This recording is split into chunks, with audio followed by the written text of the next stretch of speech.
essentially, if we want to produce something, we need funding. So there's a role for banks in almost everything that's happening in the economy. But what exactly is that role? I'd like to reflect on that. Banks are being thought of as intermediaries, but this is not really what's happening. Banks, what are they then? They're creators of the money supply. So you're firmly of the view that banks create money out of thin air?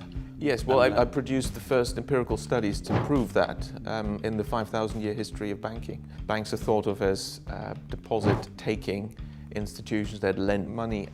The legal reality is banks don't take deposits and banks don't lend money. So what is a deposit? A deposit is not actually a deposit. It's not a bailment. It's not held in custody. At law, the word deposit is meaningless.